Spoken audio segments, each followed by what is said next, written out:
you're a maker, but you're also a business person. Get that into your head. You're selling art. You don't have to wait for me to sell it on your behalf. If I'm not there, you need to know how to send invoices. You need to know how to interact with the client. All sorts of like practical. Finance for hippies, tea, swag and ducky. Finance for hippies, tea, swag and ducky. Finance for hippies, tea, swag and ducky. Perhaps my small town perceptions and their ideals do not coincide with the new school of thought. A world which appreciates a frazzled and worn-torn you, who keeps on applying facades of codes that conceal you. If one were to stop and look at your reflection, one won't be astounded or retreat to denial. For if the forces of reality were fully exerted on you, an epiphany would occur. Welcome to season 2 of Finance for Hippies. That was beautiful, bro. Thank you. That was beautiful. That was beautiful. I would take credit for that fine penmanship, but I will not. All right, we're going to explain. Because the guest is here, and they'll probably put me in my place. All right. What's up, guys? What's up? It's T Swag here as well. Maybe you can touch on, this is the water episode, bro. For sure. Water episode. It was a rough week. Don Salamanca got lost. Don Salamanca is no longer with us. Today, the show is hosted by Thabeng Richard Sihume. Today, I found out something quite important. Teeth's real name. For 3 years, I've known this dude. I never knew his name. He mentioned it in brief, but it has never been something we've discussed. That's how our relationship has been. Can you please introduce yourself formally to the people? Yo, what's up, guys? This is T Swag, host of Finance for Hippies. I'm not doing that government stuff. There's no government name. But what I do have is, I've got a hot guest. Who's our guest today, Teeth? Yes. Let me, and when we mean like fire, we mean like blazing, you know what I'm saying? So I'm going to give you a little bit of bio, a little bit of background, and maybe if we hold on long enough, I can give a government name. But right now, Teeth Swag is the host of this show. There are no government names. So on this water episode, we've got a tastemaker, a curator, a BA Honors in Curatorship from the Michaelis School of Fine Arts. And her BA, she did a BA majors in art history, English literature, media and writing.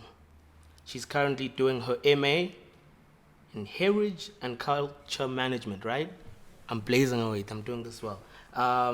And, she's got a very interesting approach to curatorship. It's been written that her approach to curatorship is to work towards achieving decolonized archives and spaces for knowledge production. Do you even know what that means? I have no idea. I actually think this episode is above your level of understanding. But so we've got, she's the founder of Curated by Thembi, which is an art consultancy, art direction, curation, and art dealing platform. She's also the founder of Art of Dining, a monthly event that intersects food and art, all under a company called Creative Curations. Kulega Sakonga, we're getting to your name. We need people to know that this is like a proper episode. This is hard. She's also she was also listed under MTV Base Women Who Are Killing It, and I like to refer to her as a cultural influencer of the new wave. She's curator extraordinaire, cultural influencer of the new wave. Why did no one even clap when I said that? I think that's hard. Cultural influencer of the new wave. Nail those words. Come on, guys. Come on. Cultural influencer of the new wave. The lovely Miss Thembakazi Matroshe. An amazing cook as well. What's up? Hi guys, how's everyone doing? Thank you. Welcome to the show. Thank you so much for having me. Thank you for That showing was up. quite a bio. That was hard. I think Yeah, we no, I worked don't want hard. to lie. That was pretty hard. I think in season 10 we're gonna do these bios though, just like off the top. You know what I'm saying? I hear you, but the quote, you had me at the quote. Which code? Which code? The one you read in the beginning. For sure. I was like, Elasticity. what fake deep shit is this? Are you serious? Before I knew it was mine. That was you. No. That was you, circa 2013.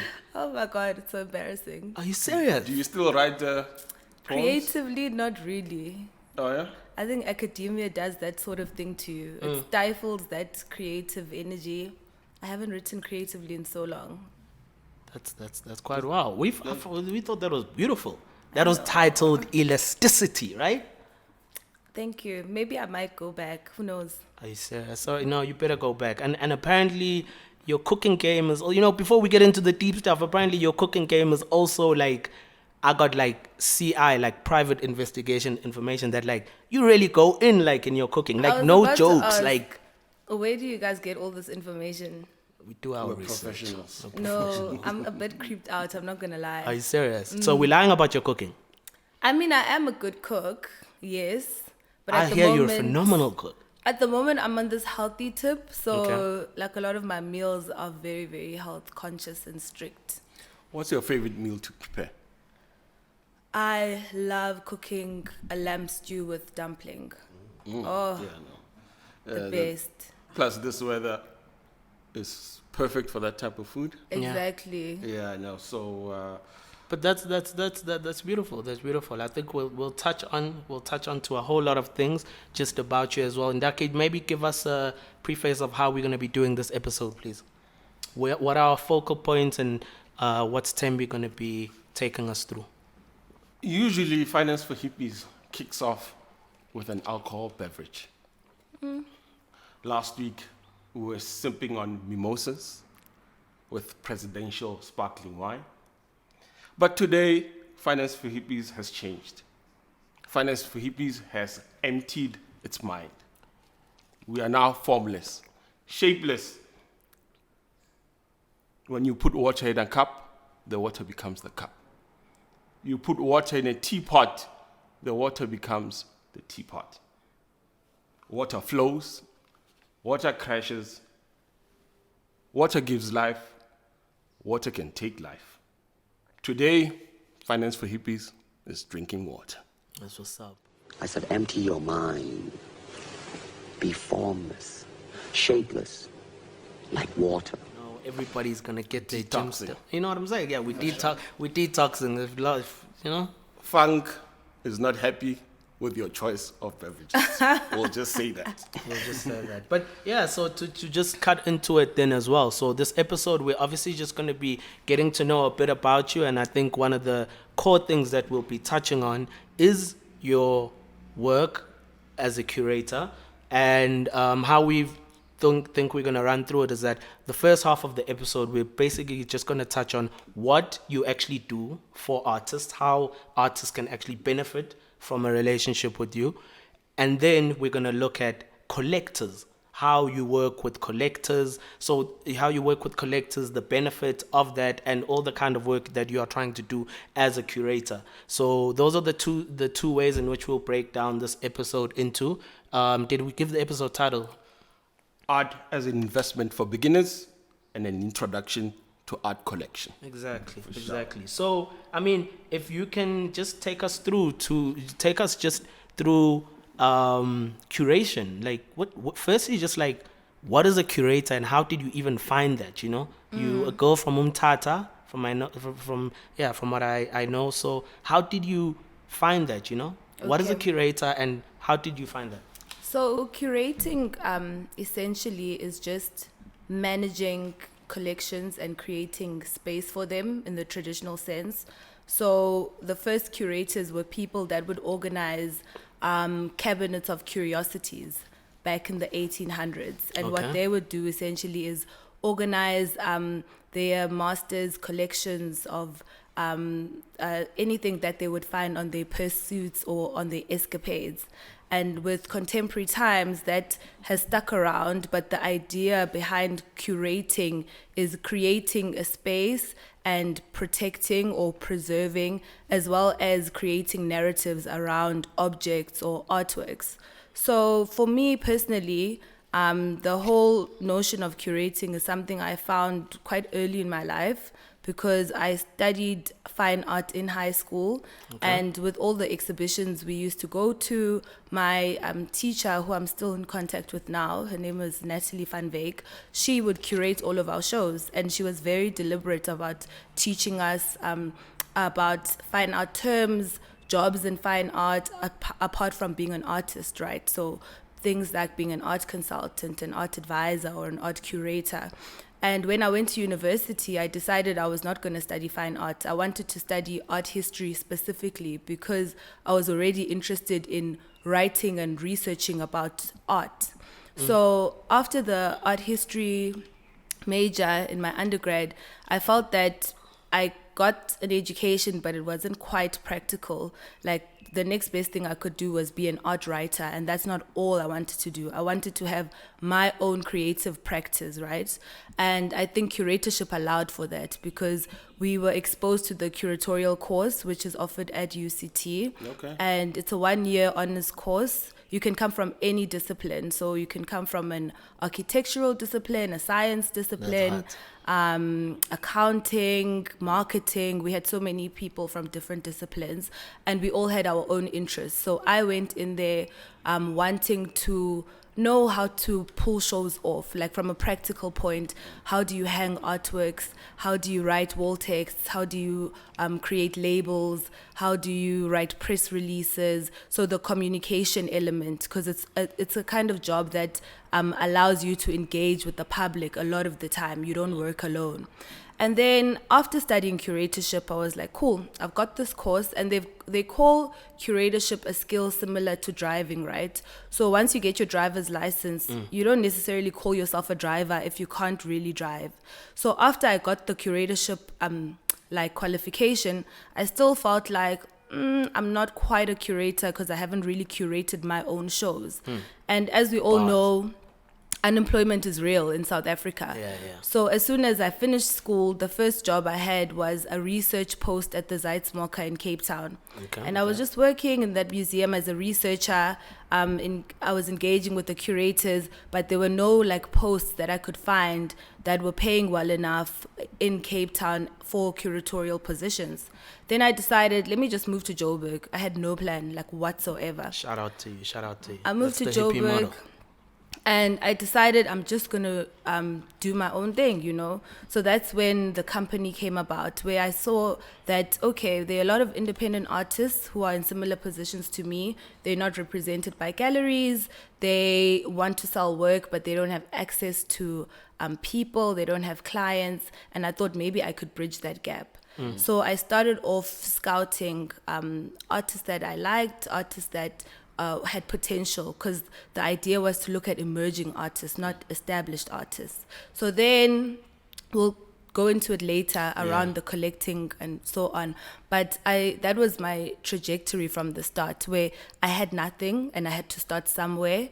And the business literally started from my social media, because that's all I had. I had a lot of followers, I had a lot of networks, and I thought, let me leverage that. And that's how I got into actively curating and selling art without having a job at a gallery or without having my own gallery. And I just kept it moving, even before I had the capacity, but everything kind of started building as I went along. Thembi, I think that's really, really cool. I think that's really, really dope, even just your approach and your perspective on it.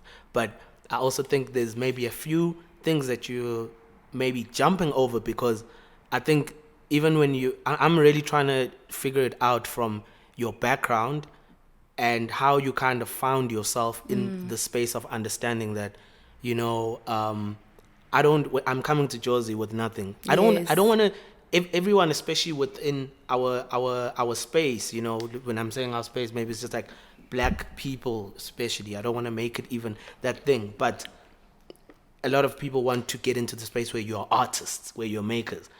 A curator is a very specialized thing. How did you even, I'm sure at some point, how did you firstly just find that in yourself? I actually want to curate, and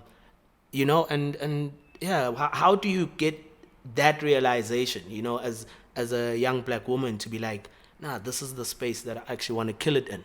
I think it starts because sometimes you exist as something, and then once someone gives it a name or defines it for you, then you're like, oh wow, that's actually what I want to be. So for me, it came from coming from a high school perspective, as I said, where I already knew that there were these kinds of jobs, and I wanted to navigate the art world in a very specific way, not as an artist. And then as soon as I started engaging with people who worked as curators, who worked as art advisors, I would always be very keen to understand how this thing works. But at the same time, it was always within institutions. So I never, for the life of me, thought you can be an independent curator or independent art advisor. So it had to be a personal recollection of, I've seen this work for particular people, but I'm in this particular situation where nothing is opening up for me. I'd rather create something for myself. So it was really like a leap of faith. Who's the hottest curator? Who inspires you? At the moment, Do a Kanye, I inspire myself. I mean, yes. There are actually a lot of curators that I look up to. Maybe a lot of people might not know them because they work like deep within institutions. But the one's name is Nomusa Makubu. She's a black woman academic from UCT. The other is Nkule Mabaso. There's also Koyo. I totally forgot her surname, but she's the director at the Zeitz Mocha. Her first name is Koyo. And I have some mentors in the industry who are much more advanced than I am. Azunwak Bogu is one of them. He's from Nigeria, but he was also a director at the Zeitz Mocha. Samem Mdluli, she's the head curator at the Standard Bank Art Gallery. But mostly young black individuals who are carving paths for themselves, yes. Are you satisfied, Ndak? I don't know any one of those people. Are you but are you like satisfied in terms of, do you think right now, from what she's saying, do you get what a curator is doing right now? And be honest, because for me, honest, as a normal person, these are very hidden career paths. Like if I had a kid and they said they wanted to be a curator, lots of question marks would pop in. It seems like it's a vast sort of like career that not normal people are into. Like no one would go and study curatorship. I tried curating some playlists a while back. I don't even know if that's valid or not. Those are hard to make. No, that one Google Play. Hip hop playlist for that sure. you created. But it's a very interesting like field that you're in. We discussed it briefly with Teeth, and that's why we chopped the episode. The way we saw it was that you are one of the few people, I guess, in the art market that brings in the artist and another market altogether, which is the collector. So maybe we can kick off discussing your relationship with the artist. How do you build those relationships? Who do you think, how do you spot an upcoming artist? To see that young man there has the thing we always discuss, the thing. Woman. Yeah, for sure, yeah. Ever since you started calling yourself normal. Valpray doesn't want to drop the bag, so you are not getting any ads from us. No crap, no. So if you can just tell us about that, like the eye, how do you spot a young man or a young lady coming up as an artist? Yes. And what do you, after spotting that talent, what do you provide to them for them to flourish? So here is just a practical point from like spotting artists. Something I do with a lot of my peers and colleagues. We go to grad shows. So when all of these fourth years finish school, they all have their individual solo exhibitions. And of course, once someone is at fourth year level, if they are good at their work, they are bound to be catapulted into some sort of stardom because all of these galleries are looking for the next best thing. Okay. So I started off collecting, like my personal collection. So I was not really interested in selling art for other artists. I just wanted to build my collection. Okay. So that's how I started just looking for artists and constantly wanting to know who's new, who just came out with like something fresh. So that was how I honed my eye. So I'd attend all of these grad shows across the universities in Cape Town. That's when I was based there. And then from that, I started establishing the relationship, because once you buy a young artist's work, they want to stay in contact with you forever, because you're kind of like their first client. So I moved from being the client to actually wanting to sell the work, because I could see that a lot of them feel disempowered by just the structure and the market of the art world, because it's so elitist and because it's very closed. So then, I devised my own ideas around how I can do it. And the conversation between me and them was simply the fact that, A, I will give you access to my network, and B, obviously I take a commission from that, but we don't have a fixed contract like we would be, like you would be consigned to an art gallery. It's a case of, I'm selling your work on your behalf, but you're also free to do whatever you want to do. You're not bound to me. So that's how it kind of started, just looking at new graduates. And then when I moved here to Joburg, it was completely different, because in Cape Town, the art world is very academic.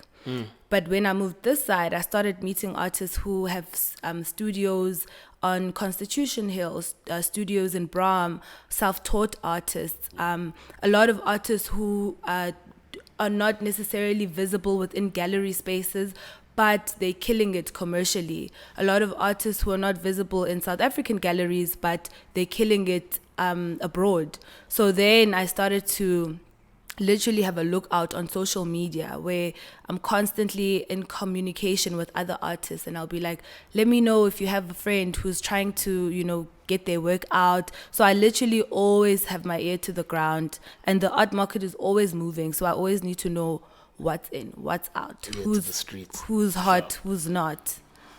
Finance for Hippies is all about moving units. Shout out to G Unit. You need to move units like 50 Cent back in his heyday. Diamond 2 times. When we come back, we're going to get the scoop on how to move G Units. Finance for Hippies is coming right back. Finance for Hippies has done better the game. Me, I've been carrying teeth swag since the dark. Here, guys. Tax 101. This guy's wilding out, he's talking nonsense, he's never seen VR. Andre. This is season 2 for Finance for Hippies. Today we talked about Tax 101. I'm Andre Botma and I'm a senior tax consultant. You can find me on YouTube, Andre Botma Tax, on Twitter, Andre Botma Tax. War against broke, we fight, no white flag. Welcome back. One of the consistent questions I ask our guests is, how, as an artist, because this is Finance for Hippies, and to be honest, hippies need to live, they need to earn a living. How do you move units as an artist? What would you recommend? To artists, you're asking to artists, right? Yeah. If the artist is just selling their work on their own without like a third party. Yeah, or however, do they join a third party? Do they push it by themselves? How should they work the game? So this is my opinion, right? With clients or art collectors in general, and I guess any kind of consumer, you're always looking for, a discount. You're always looking for, you just want to get like something for less all the time. So I find that when collectors deal directly with artists, there tends to be an element of disrespect, because I see you as the maker. I don't see you as the person that I can talk numbers with, or I don't see you as the person that I can cut deals with. So with me, what I do, and it happens with any kind of art form, so that's why you always need a manager to be that person to intercede in these instances. So what I advise a lot of artists, and I had an instance a week ago when I sold an art piece for this particular guy, and he said to me, I don't like nowadays dealing with my clients directly. I'd rather they speak to someone like you, because they will say to me, oh, you sold this to someone for this much, but I'm getting it for this much. That time, artists have different relationships with people. Sometimes you'll give someone a discount because they once funded a certain project, or it's very relative, you know. So I would advise that the artist always has someone such as an advisor or a curator or a manager that will help sell on their behalf. And then the person you choose has to have a very strong network. So you can't just pick any old person to sell your work. It's network based, and access to people with the funds, people who can afford your work, not people who are going to try to get discounts. And also the other thing is the curator or the advisor needs to be very knowledgeable and needs to know how to contextualize your work, because it comes across as a marketing strategy as well. So when I sell work to people, I sell them the narrative behind the art piece so that they feel confident enough to invest in it. I can't let someone sell work when they know absolutely nothing about it. So those are just a few things that could assist. To be honest, I've found that artists have a very peculiar relationship with money. It's important to them when it's not there, but when it's there, they disregard it altogether. Yeah. Teeth, What's up? what's your relationship with money? How do you see money? No, man. I think my relationship with money is growing. But I think, our brothers and sisters out there who are making art and who we kind of make the kind of content that we are bringing to the table and into the market. A lot of guys are, it's almost like they're overwhelmed and they prefer to stay ignorant about the whole discussion. And we were discussing even with him before this episode. I was explaining to him that there's literally just like a crisis with artists who are, even in Joburg. I'm happy that you touched on it, because there's we don't lack talent and we don't lack people who are making, but like we lack this kind of access to how to monetize your career. So you could go to Newtown now and I can show you 30, 40 makers, printmakers, painters, like guys are making like every day. But when you ask guys about, okay, cool, where's the money? What's the play? Guys are off, Guys, and I don't know whether it's a case of lack of information, access to information, but I think there's a problem there. And I think maybe one thing I'd like you to even maybe just touch on even a little bit more is that I think with what you're doing, if I'm an artist, and whether I'm in Newtown or I'm in wherever, man, Eshowe, that's where I'm from. Shout out to my hometown. But like, it's like if I look at Thembi, what do you think, a lot of artists themselves won't honestly understand, like, okay, how can Thembi help me, or like if I'm an artist listening to the show, it's like, okay, cool, what can you do for me, and how are you managing that kind of relationship with the artist? Because the money thing is deep. Artists are very deep. So it's like, when you intersect, what are you seeing that you can do for artists, and at least what are you trying to achieve and do for them so that you're adding value to their... So the first thing for me is to come in through my curatorial practice, right? Is to speak to the artist as somebody that creates work, so I engage with the work immediately.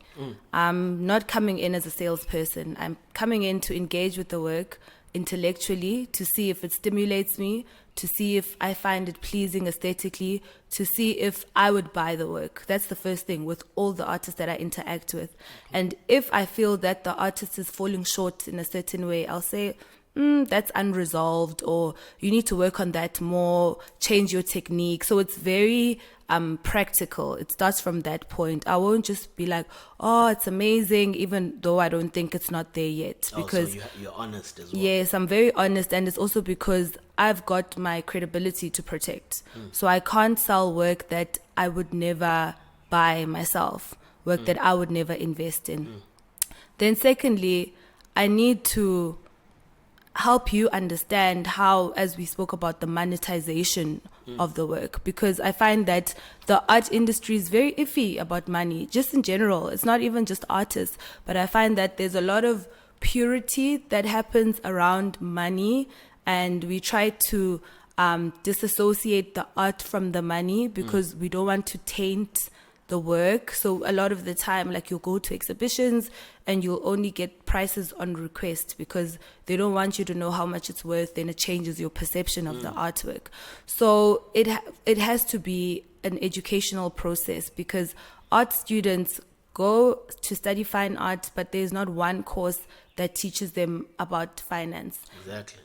There's not even one course that teaches them about even pricing their work. A lot of artists undercharge and they don't even know how to price the work. So those are the kind of things that we workshop, where I teach you now, okay, you're independent. No one is going to do everything for you. You basically represent yourself. I'm just a medium. I'm not going to do your job.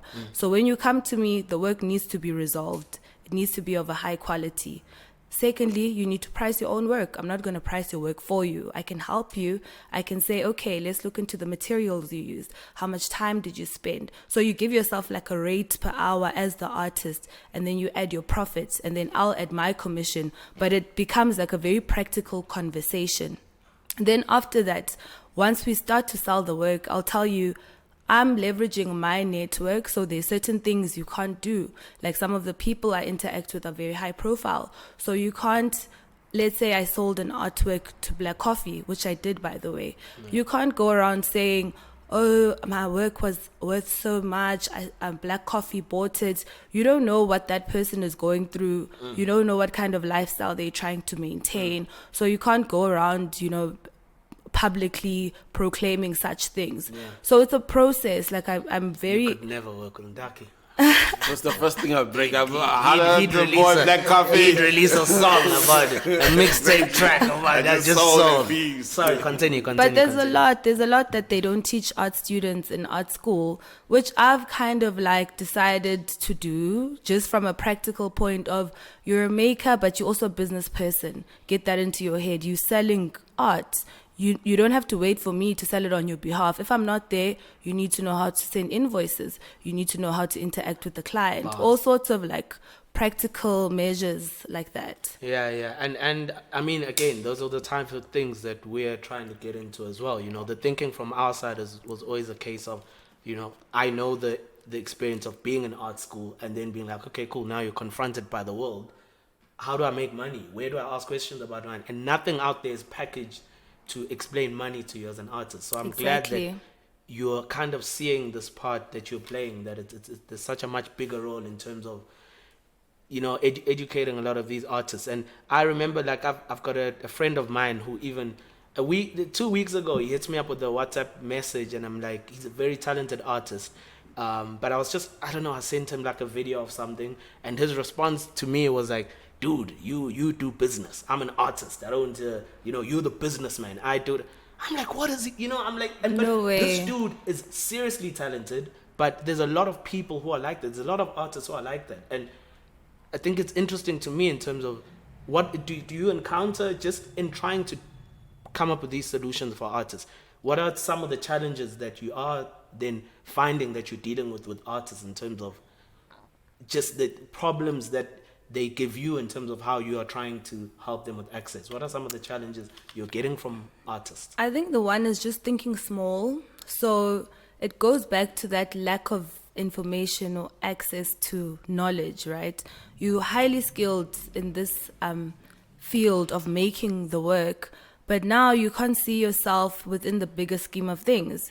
You can't imagine yourself as an artist post-humus. Like, you will die and you might leave a legacy. So these are the seeds that you need to start sowing right now. So such things as, when you make an artwork, you need to have a certificate of authenticity that you sign, because every artwork has to be dated and every artwork has to be on a record. There are artists that I've dealt with that said, I've been making work for 5 years and I have no idea who has bought them. My work is all over the place. I don't even know who has purchased the work. Yeah. So how do you build like your own kind of uva as an artist, which is just like your own body of work, when you don't even know which collections your work lies in? So it's a lot of misinformation. But a lot of the job of being an artist is recording and keeping track and creating a culture of being very meticulous about your practice, beyond just making the work, but also being your own bookkeeper, your own assistant, your own PA. Like there's a lot that goes into just managing your own practice as an artist. That's very interesting. Next thing, your artwork is popping up at an auction for 1 million rand, and you, Don Salamanca is the owner. Yeah. You know what I'm saying? Exactly. So it's record keeping is something Finance for Hippies has always promoted. Administration of your business is really key for it to be successful. I would like to invite Wits University to take up Finance for Hippies Season 1 as the standard curriculum to all artists. Shout out to Yes, you, man. yes. Exactly. I agree, You should though. shout out to that. Look, Yeah. it's crazy. Access is a crazy thing because we know that the conversation that we have is like, it's hard, you know, it's fire, it's a necessary conversation, but this thing of access as well, you know, I like what you said, man. Shout out Wits should, you know, open that Definitely. door, you know. Online course. We need Online it. course, Yeah, but Yeah. we're going to need that bag up And front, cut though. From this, we need that bag. Yeah, I really think that's a good thing to really pick up on, bro. I really think that's a good thing to pick up on. I also had a good question that I've forgotten now. He started. Don't worry, it'll come back to me. Let's now maybe switch. I think we have understand the nature of artists, the animal that they are. I remember my good question. I think it's very important. So, with how you're working, right? How then, do you want to be in a position where, do you want artists to be coming up to you and reaching out to you? Or are you rather walking around searching, you know, like hand-picking guys that you like? Because again, you know, you got to be, this social media thing, we've been touching a lot on this perception, Thembi, I see you've got a big social media following. So already if I'm an artist, I'm like, okay, this person, I can see what you're doing. Artists got a lot of ego in it. It's like, I'm either going to be scared to reach out to you. Firstly, because I'm just going to be like, you're not going to, who gives a, you know, you're not going to have time to check out my stuff. But also, it's you know, I just, it's important for me to at least understand how are you wanting those relationships to be cultivated in terms of how you're growing your business? Do you want artists to actually be coming up to you and showing you stuff, or emailing you like, this is what I'm doing, or you are positioning yourself to, you know, at the end of the day, you're taste making yourself. So you're like, okay, I like that. You know, or there may be artists you don't want to just be coming up to you. How are you navigating that in terms of how do people reach out to you? Yeah. Because it can be an intimidating thing, you know. So I'd start by saying, when I worked at a commercial gallery that was really big, we had artists coming in through the doors every single day with their portfolios. We had artists calling us every single day. We had artists calling us daily, wanting to get their work on the walls of our gallery, right? And a part of me, and you can imagine this type of person that comes in there, black, young, unemployed, struggling, and they are at wit's end. Like, this is literally the artist equivalent of going to random places and sending your CV, even if there are no vacancies, right? Yeah. And it was always disheartening for me, because there's that perception that we just give them like the impression that we'll have a look at their portfolios, but we really won't, because we as the gallery go out and we find. We never have people that come to us. Exactly. So that kind of touched my heart and resonated with me in a sense where I want to be accessible to artists from all walks of life, artists from all disciplines, artists who have been formally trained and those who have not, artists who are known, artists who aren't, artists who are emerging, artists who are established. So already my email is inundated constantly with people that come to me. For instance, I had a woman who does beadwork, and she said, hey, I do beadwork and I've been showing at these expos, but I really want to get into fine art. So even if I'm seeing that the work is not there yet, I'm always open to advising. So then I just give what you would call free advice, and I'll say to the person, look, you can go in such and such a route, so that I start to hone people to get to a position where they can be represented by me. So I'm never like too snobbish about it. If the art is not good or not good enough, you can always have 5 minutes to say to the person, work on that, do that, come back to me when you have worked on those kinds of things. But most of the time, I seek the artists. Like the ones who I will confidently sell work for are the ones that I find. Or it's very seldom that it's the ones that come to me that I end up, representing. But I'm very open to that. You tell an artist, dude, work on your technique. With the ego that's usually associated with an artist, how do they take it? Teeth, work on your technique. Nah, I'm out of here. work on your technique. Work on your technique of talking to me. I'm out of here. How do they usually take it, the criticism? It depends, right? Because firstly, I'm not an artist. So I only have a trained eye, but I can't diss your work. I can't say, oh, that is so terrible. Because the person would say to me, oh, what can you do? Like, no, chop them up, Thembi. No, chop them up. This is curation. You got a career. You built a career. Chop I know. But it's whack work out. It's the understanding that you must meet a person with empathy. Like, understand that the person took their time. Sometimes I get sent really wonky portfolios. Like, in the person will have... That's wonky. That hot in Cape Town, wonky. That's a hot. So, like, you'll get, for instance, someone sending you a portfolio of pen drawings on exam pad paper. Or just, like, very, I don't know. Disrespect. I mean, listen to that. And I guess, like, for some people, it's just a matter of showing you their potential.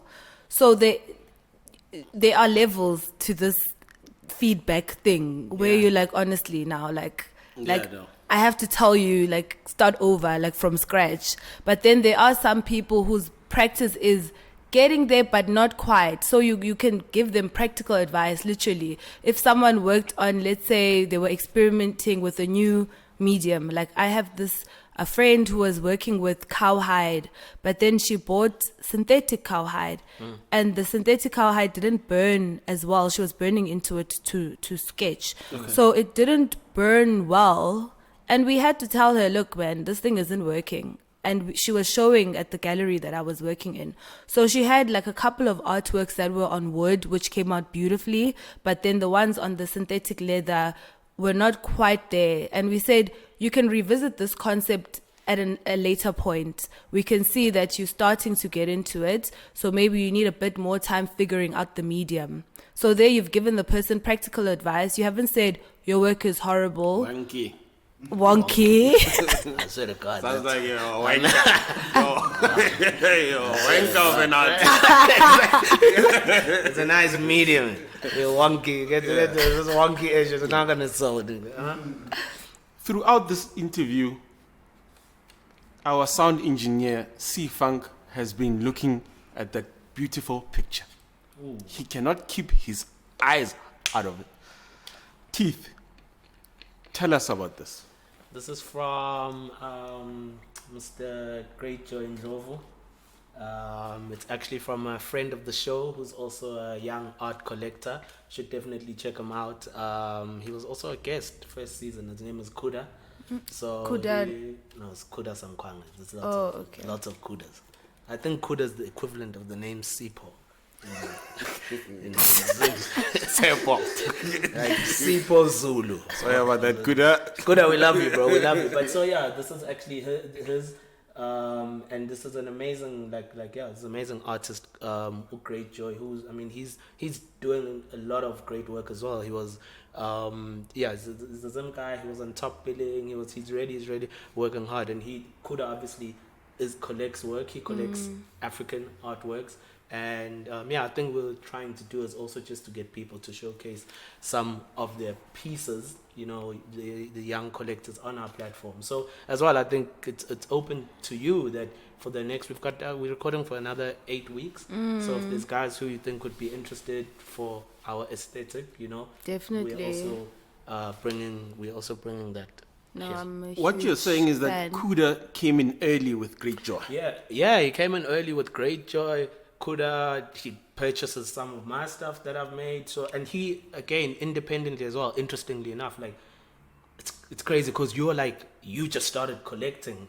There's so many things that I really want to ask you, but I also know you've only got so much time for the show. But yeah, I think there's people who just naturally see that thing and they start creating the relationship with the artist. And next thing, Great Joy is really starting to work. But Kuda's smart. Kuda's a very investment. Yes. And he loves the art thing. So he comes in early. He's like Simpiwe. I remember the first piece that I ever sold, and I'm not even really a selling artist or anything like that. But it's from Varsity, it's anything you make, as soon as you make it, just send it. I don't even want to see it. Just send. I was like, wow, that's a lot of faith. Exactly. So, but there's people that's different. You know what I'm saying? I think that there's just people like that who have that. I don't know if you can teach that, but that maybe that will link into our collector discussion, which we're going to touch on to now, because he was also asking just about being a collector. So we'll get into that after the break. There's one thing buying an artwork and being called a collector. When are you officially called a collector? We'll find out. Hi there, my name is Adewale Adejumo. I'm the co-founder of Drop Store and a podcaster at Apulaguda. My dream is to make it as easy as possible for anyone to start their online business in South Africa, and for people to be happy and fulfilled while doing the things they love. And if you want to find me personally, you can find me on Instagram at @TheRealWale@Jumo. And if you want to do business, you can find my website at dropstore.co.za. Peace. So after you take out the facade, what type of person are you? Normally, you eat machuchu with tea at home, watching Isidingo, go, and you're like, Isidingo. But then when you're at work, you're like, yeah, glass of wine, please. I think it's also the recognition that you're dealing with very elite people. So half the time, you will literally be starstruck in a gallery because in walks in somebody that you really admire and only know from TV, right? But now you are at work and you have to perform, you have to make a sale, you have to snap out of it. So you'll be introduced. And this happened to me last year, where my mentor came into the gallery with an uber famous person, and the person was like, I'm looking to buy some work. And I'm sitting there frozen. I'm like, surely they're not talking to me. Then my mentor pulls me up. He's like, sell this guy some work. And now I'm intimidated. I've got all of my insecurities, imposter syndrome, all the things that you deal with when you're a young black professional. But you have to put it aside and you have to perform. So in comes the facade, where you speak a particular way, you smile, you have to be charming, you have to be articulate, and it's all a show because you have to be very charming. And it's an allure where you're selling the art, but you're also selling a certain experience.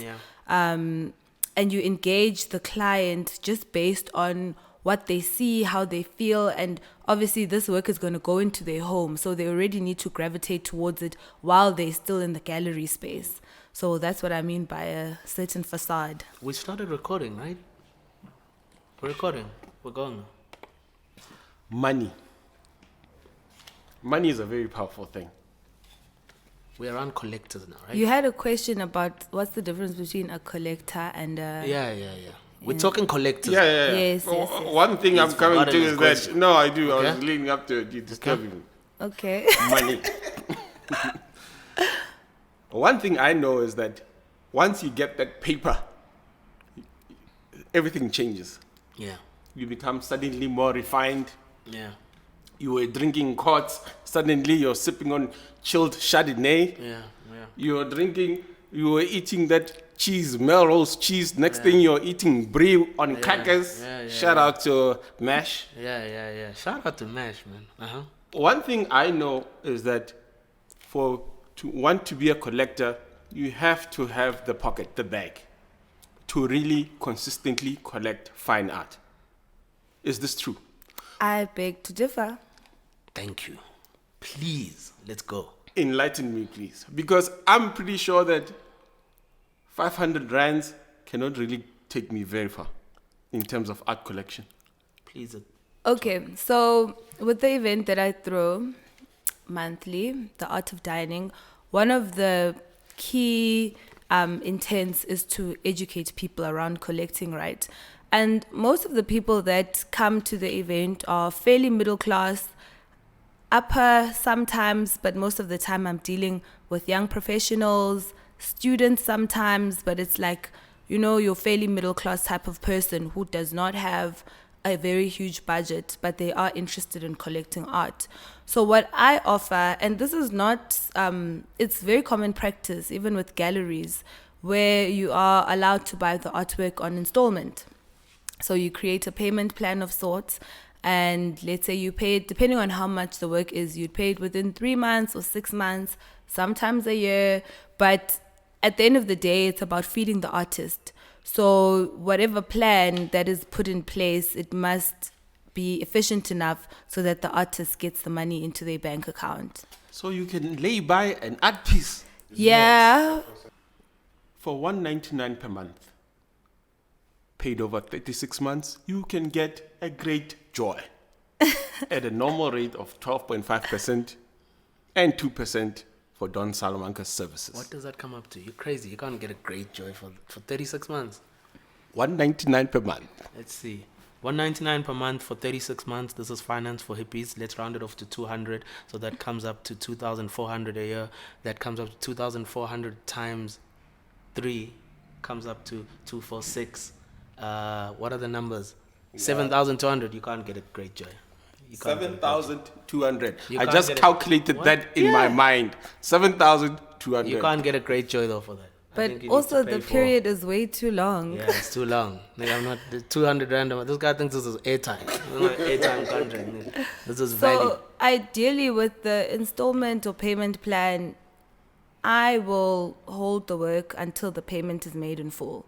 So it's not necessarily, well, it is like a lay-by in a sense, but it's just to, firstly, the person will reserve the work with the intent to buy. Then once they put down that first deposit, it's certain that, okay, the work has been sold. So we regard it as sold. It depends, because I'll ask the artist sometimes, do you want me to pay you monthly, or do you just want to wait until the work has been purchased in full? Most of the time, they'll want to be paid monthly. So now, as a business owner, and this is me specifically, I have to decide, because sometimes the client won't make payments on time, right? But now the artist is waiting for payments on a particular day. So now I have to decide, do I have the money to pay this artist once off, and then I just keep getting payments from that client? Or do I, if the client defaults on a payment, pay the artist? But these are just like the kind of challenges that you face when you are operating without the same capital as a gallery. Because if someone would buy a work from a gallery on installments, the gallery would probably just pay the artist in full, and then they would be the one taking those installments monthly. So, but essentially, you don't need a big budget to buy art. There are those kind of mechanisms. Ring, ring. Ring, ring. Hello? Can I please speak to T-Swag? What's up? Yeah, T-Swag. Listen, this is Salamanca's gallery here. We're still waiting for that $200. When do you think we're going to get it? Nah, dog, it's been a rough month, so I don't know if I'll be coming. Yeah. No, listen, we don't want to hear that story. We're going to need that $199 ASAP, nigga. Thank you. Listen. I really think, though, but just to maybe take it then a step back a little bit as well. It's like, okay, cool. I'm sure you're aware of the interest of people who want to be collectors. So take me, I think you also touched on the art of dining. I'm Teat Swag. I'm the hottest rapper out here on the streets. I want to get into some art collecting. I've got a little bit, I don't know, maybe I've got $500 a month to spare, on something. But how are you? Talk to me. How, like art collectors. How does one then become an art collector? You know how? How does? Yeah, I like art, but like I think art is expensive, so I can't afford it. But I like it, so I don't know. I'll purchase some quiche stuff to just make me feel like. But like, what? You know, how can I become an art collector or investor? So Is that the same thing? Sorry, answer the question. typically, okay, let's define an art collector, right? An art collector is somebody that doesn't only just have an interest in purchasing art, but has a very particular type of art that they want to buy. So it's either a particular genre, particular medium, or just a set of subject matter that they're very interested in. So that's what basically constitutes an art collector. You can be someone that buys art from flea markets, art from furniture stores, art from, the kind of mass-produced works, and your home can look very beautiful, but that doesn't necessarily make you an art collector. So an art collector or somebody who invests in art is somebody that is interested in a particular type of art or a particular type of artist. So now, what can make you an art collector if you don't have the budget or have the access or the knowledge that gets into becoming one? What I like to discuss in my event is just from an educational point of view. I try to empower my clients because I'm not always going to be around. I'm not always going to advise you. You might be traveling and you see a piece of art that you really like, and you need to find out information there that will help you get a knowledgeable decision around purchasing the work. So I like to empower them in the sense that I say, collect with a purpose. So you buy work that speaks to you, or buy work that speaks to the ideals that you believe in, because I believe that art collecting is sort of like leaving a legacy, because these are works that you might bequeath to your loved ones, you might donate to a museum or a gallery. So what kind of story do you want to leave behind when you die? What kind of narrative does that work that you've been collecting or the work that you have accumulated speak to? So collecting to a purpose relates to your politics as a person, your positionality, what are you passionate about? If you're interested in uplifting and empowering young Black youth, then you would collect the work of emerging artists who are not necessarily trained through the academy or who are not hailed by galleries. Like that speaks to the what informs your collection practice. I also like to advise that people know a little bit around conserving artworks, because that's a key player in how the longevity of the work or how it will last. So things like works on paper, how do you keep them if they're not framed? You need to keep them in acid-free paper. They need to be in cool, dark rooms. You may not touch them with your bare hands. You need to wear gloves. And then regarding works that are, let's say... this is rich nigga shit. regarding works, let's say, that are on canvas or linen, it's not supposed to be exposed to sunlight. So regardless of whether it's framed or unframed, you can't put your work in, especially if you have a beach home, you can't put your work on the balcony where there is the sea breeze, there are all of the elements that will affect the work. Sometimes you might have a bronze sculpture that can actually stand the test of time and the elements. So there you may put it outside, and then you'll just give it a wipe here and there. But if, let's say, you have a marble sculpture that is only for indoor purposes, you can't put it outside. So there are all of these technicalities that I make sure that I advise my clients about, because what's the use of me selling you a work if you're not able to take care of it? Yeah. So essentially, if I want to collect art, you're positioning yourself in that position where if I want to get more information about this, I can call up Thembi. Exactly. Right? And maybe you can also just touch on the difference between the curator and the agent, or is it blurry lines?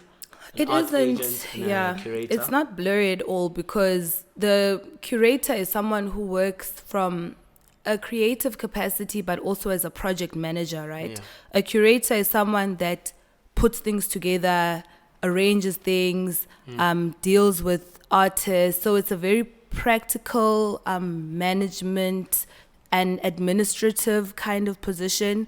Whereas if you are an agent of an artist, you deal with the person.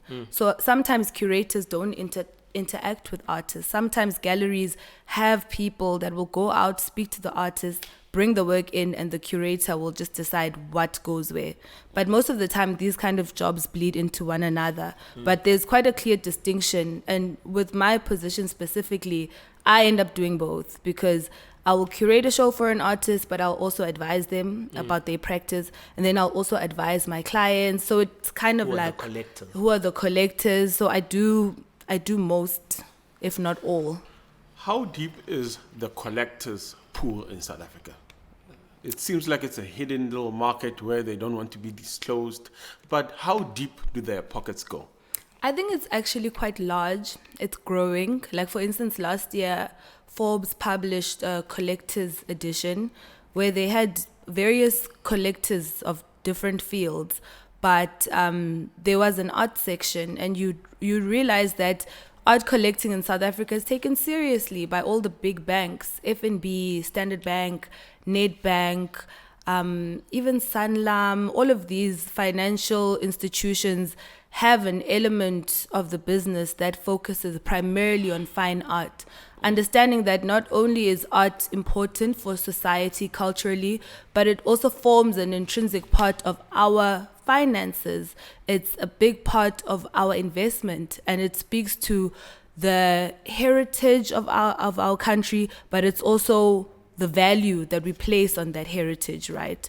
So it's quite deep, if you'd ask me, from an institutional level and then down to the individuals. Oh, I forgot to mention RMB as well, which is FNB, and Investec, so many. Yeah. But down to the individuals who have the money and are very passionate about collecting art for leisure, not even from a point of investing, but because they have the knowledge that it's an investment, they genuinely enjoy doing it. Most likely, large institutions, instead of purchasing one item, will probably acquire, if they're interested in the artist, multiple items. So let's say a big bank is interested in me, most likely another bank will also... You as Ndaki? For sure. Ndaki is hot. It's just that Ndaki doesn't have the time to be... Can we make this a more realistic analogy? But the question is, as an artist, do I want to find myself attracting institutions, or is the individual buyer cash flow steady enough to sustain me? This guy, that's the hottest question, and he knows it. Salamanca. That's probably the best question. You can you answer that? No, I think we can debate. Okay. I think it's an interesting thing. So, just from my observation, right, artists, it's a push and pull between institutions and commercial. So I know artists who work primarily to serve institutions because the work they make is not collectible. The work they make it speaks to certain things that makes people feel uncomfortable, because at the end of the day, collecting is about aesthetics. It's about how will I feel about an object being in my house, right? Not all collectors will have an archive downstairs where they keep all of their artists. Most collectors collect work to display. So I know certain artists, for instance, Turia Makadlela, she's a brilliant artist and she works with pantyhose, and she makes these amazing artworks that will span across distances, like an entire gallery wall space. So just from a practical point as the collector, you might not want to buy that piece because you can't see how you'll display it in your home. She'll also make these smaller canvas works with the pantyhose, but still a collector will ask us, how do I keep this clean? Because the pantyhose will cling onto certain things, it will get fluff. So collectors are very practical about what they buy, beyond just the development part and the aesthetics. It's how will I take care of this? So then comes in the institutions, biennales, museums. Wait. Do you know what a biennale is? Of course I do. Explain. Sorry, hold your thought. Explain. No, I don't. Okay. Please explain. But now continue where you were going, and then you will. Okay, we'll go back to that. But essentially, artists who work in particular ways might prefer serving institutions because it allows them to have more freedom, not thinking about whether the collector is going to like it, but that particular institution has the range, they have the resources, they have the capabilities to take care of that particular work. The way you phrased it didn't sit well with me. What? Serving the institution. Sounds like you're in a 9 to 5 here. Hold that thought. Biennale, quickly. A biennale is... I said biennale, by the way. Or some people say biennale, some people say biennale. Yeah, Shandis. But biennale is a biannual show that is held to showcase art. So they can be in different cities, in Germany, Berlin, in Istanbul, Turkey, in Venice. They're usually in the European cities. But essentially, the Biennale is a company that will hold these biannual exhibitions that span across the city. So what the city does, and the Biennale, which is the constituent, will raise funds to curate a city exhibition. So the artist will either be commissioned to make work for the Biennale, or the artist's work will be purchased for the Biennale purposes. But the idea is for artists to be as creative as possible without the pressure of selling, because there's already a budget in place. It's usually from a very educational point, so that tourists, citizens, locals can have access to the shows. So it's kind of like an alternate way of presenting exhibitions without the commercial. It's a big time. It's a big time thing. No, as an artist, you need to be in a biennale. Of course, that's the goal. That's the goal for most people. But it's hard to get into them. How hot would you be? Who? You need to be doing some special stuff, because biennales are usually, obviously, they usually just like big time things. Soweto Biennale coming soon. But if I could say, 2 years ago in 2018, we had Gabby Ngobo. She's also one of my favorite curators. She's hard. She's a South African, Durban-born curator, black woman, and she was the very first black woman to curate a Biennale in Germany. And it was huge. It was amazing. She had a team of all black curators from across the diaspora. They did amazing work. There were a lot of South African artists who showed there. So we are seen. Okay. Yeah. That's fresh. You had, sorry, I had cut you off, and I think before we go to a final break, you said you didn't like how she had said the serving the thing. institution. Maybe maybe you can. But then let's say you're in association with one of these major institutions, right? Are there any limitations? What's the cost, the unseen cost of associating with a large institution? I'm sure there's something. I cannot, hit 30 nudes and then a bank is associated with me. Is there such limitations? I think that, for instance, when we speak of institutions, we're speaking of like museums in comparison to galleries, or actually I'm talking about the banks. The actual banks. I need the bank. Yeah, the one with the largest money. What they want for me to get me to give me that money as an artist. Yeah. So let me try to understand the question. It's a very dumb question. You're welcome to ignore it. No, but the institution is a market. If I was an artist that I'd go into, right? Yes. Yeah. But then can I go wild with my art?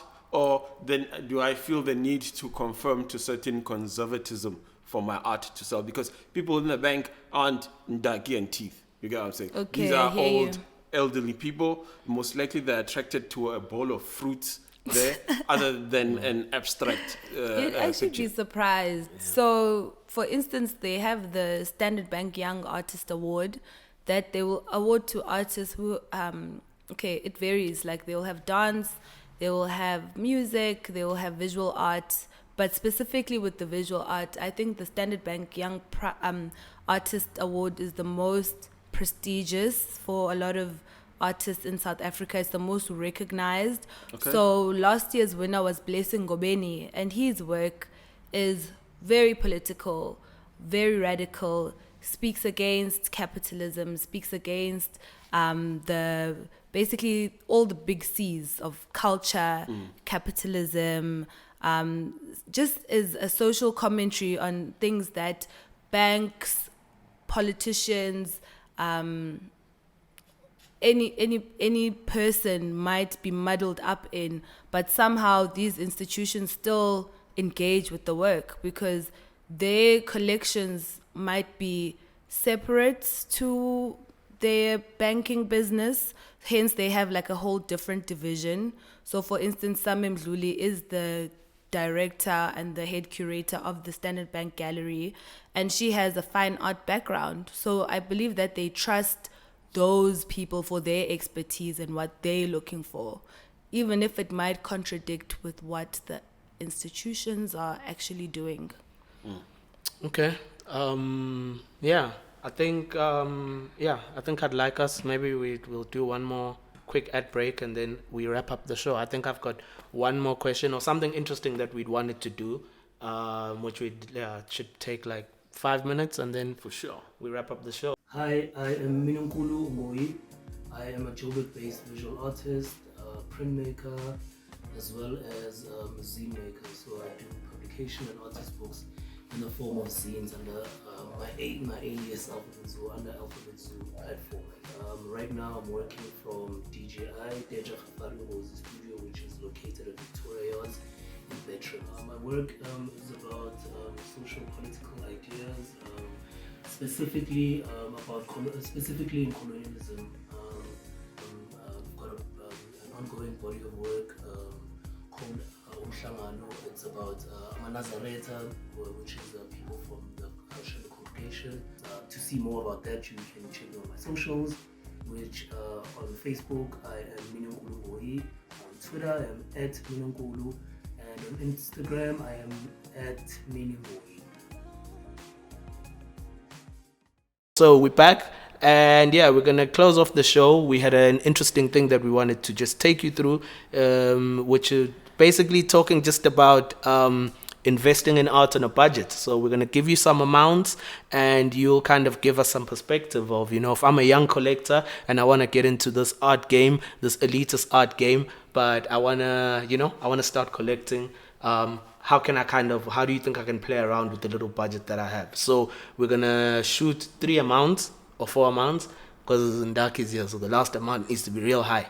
It's the Ndaki level. Exactly. We're gonna start at Teeth Swag investment budget numbers. If I've got about $500 a month, what do you think? What do you think I can? How can I get into the art collecting game?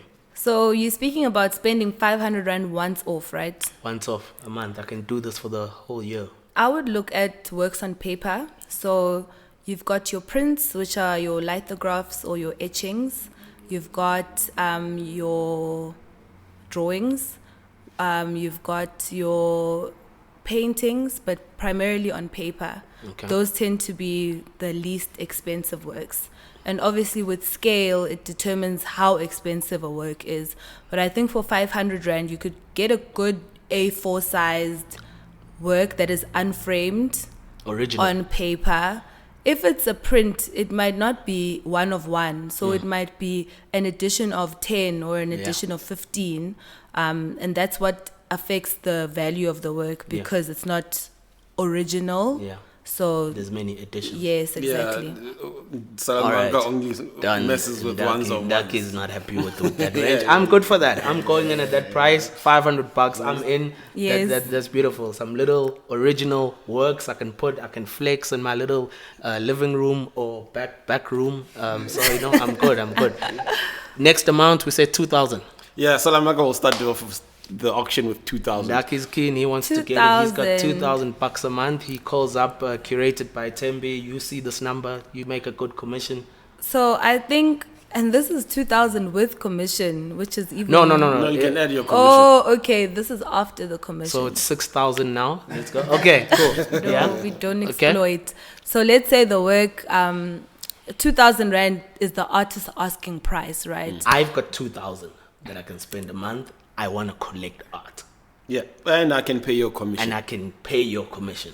But when you buy the work, it already has the commission built in. So if you have 2,000 rand... All I have is 2,000. I would say, okay, cool. Now you can jump into your originals, but on a very small scale.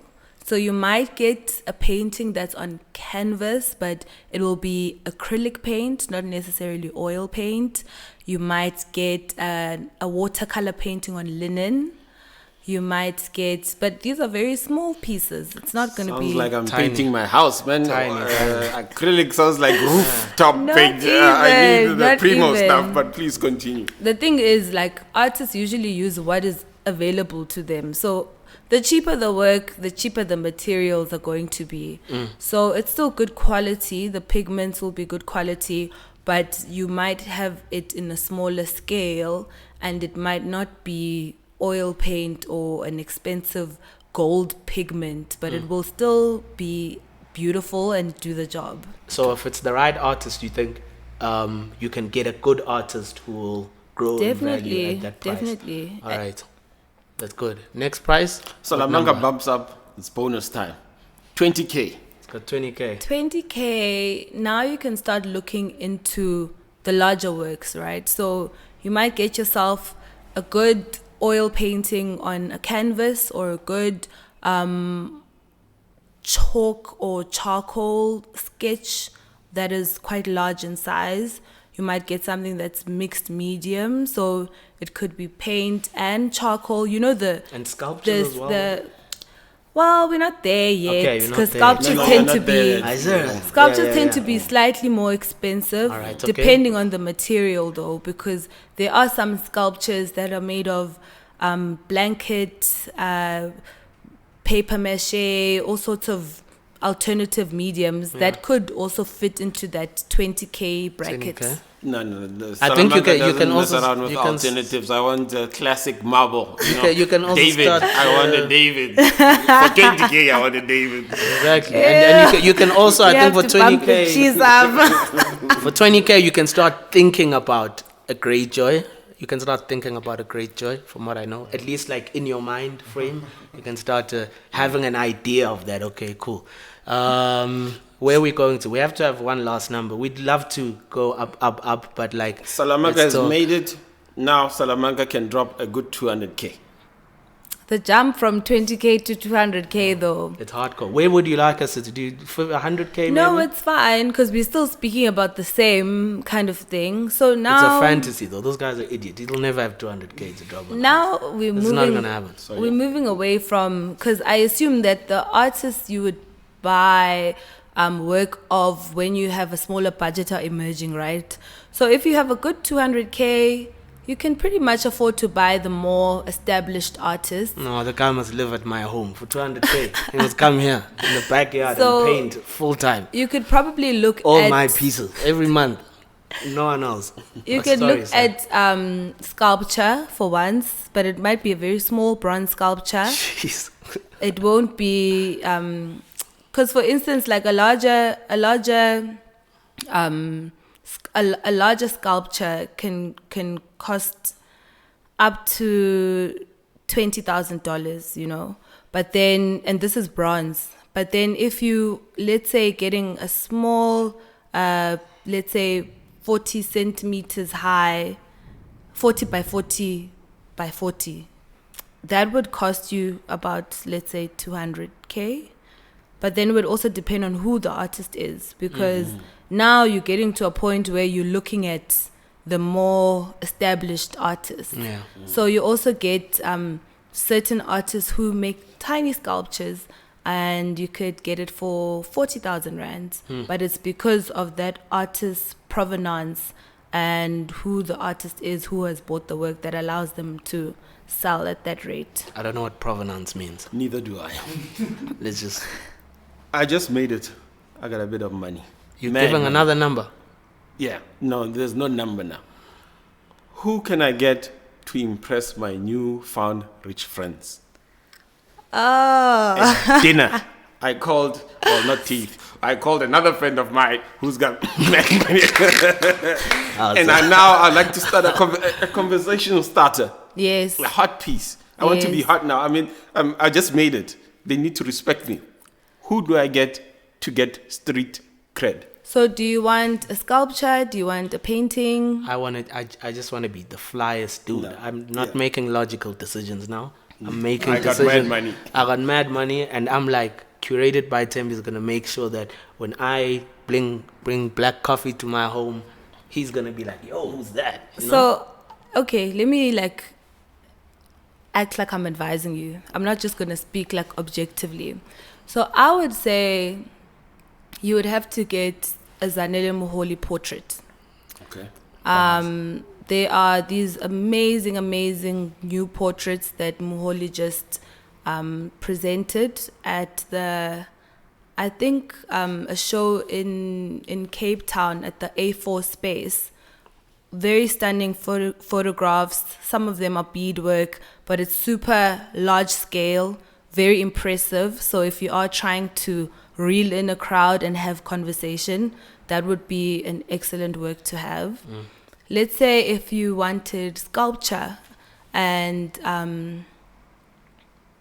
you were thinking around maybe something for the outside that will impress your people, I would advise getting a Dylan Lewis sculpture. He makes these amazing works with cheetahs, so it's always bronze sculptures that have cheetahs or any wildlife. R&B likes those works a lot. You'll see them in the office spaces.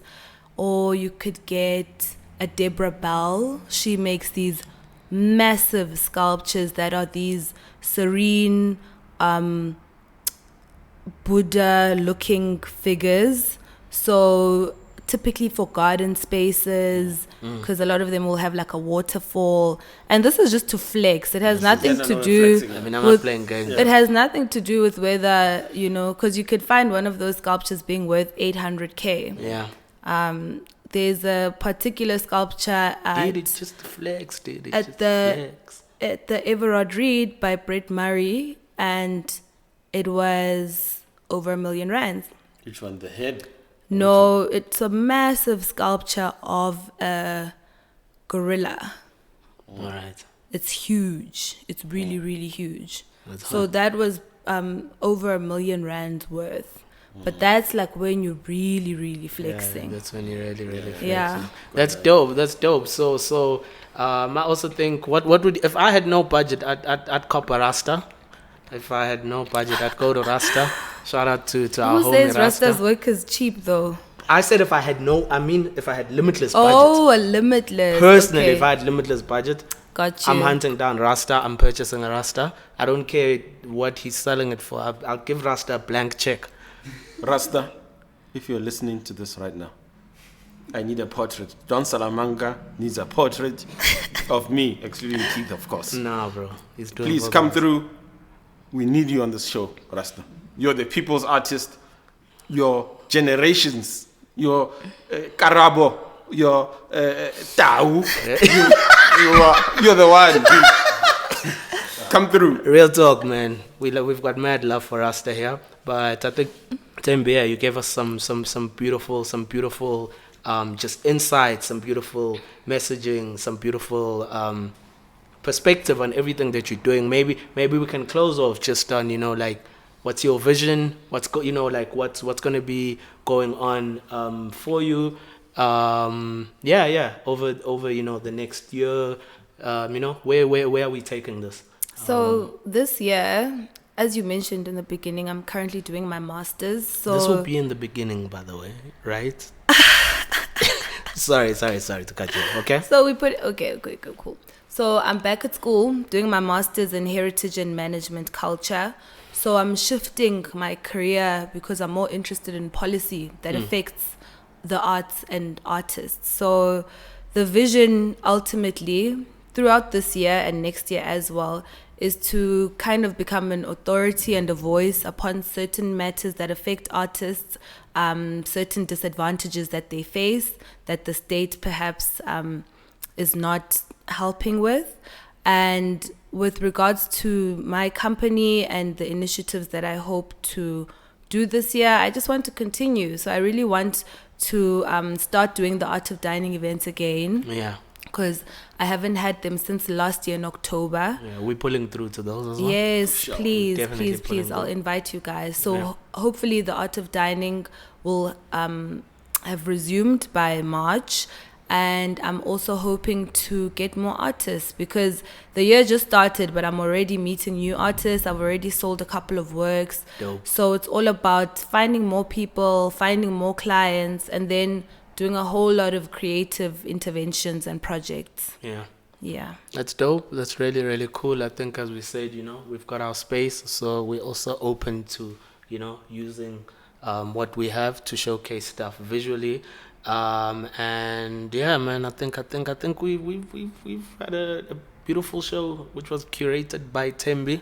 Ndaki, I think you grew today. I think you learned a few things, For sure, no. I think Salamanca is now a full-fledged.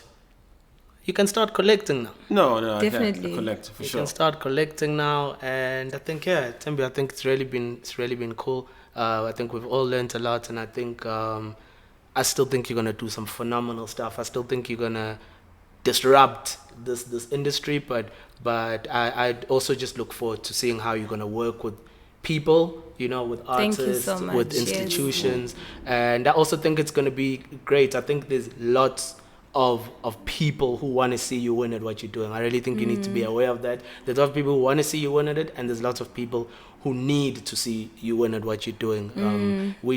There's so much we could discuss. There's so many probably politics and things that you are working through, but we just wanted to really keep it about the bag. Yes. About cutting that check within this game. And yeah, I'm really honored, really appreciative for you to come through. Those are my closing words. Thank you guys so much for having me. I love this platform. I think it's brilliant. I can't wait to listen to all the other episodes. I really like having the opportunity to be visible and express what I'm doing, as well as all the things that I would like to do. So I'd just like to express my gratitude for that. No, thank you for joining us today. Finance for hippies, teach swag and Ndaki.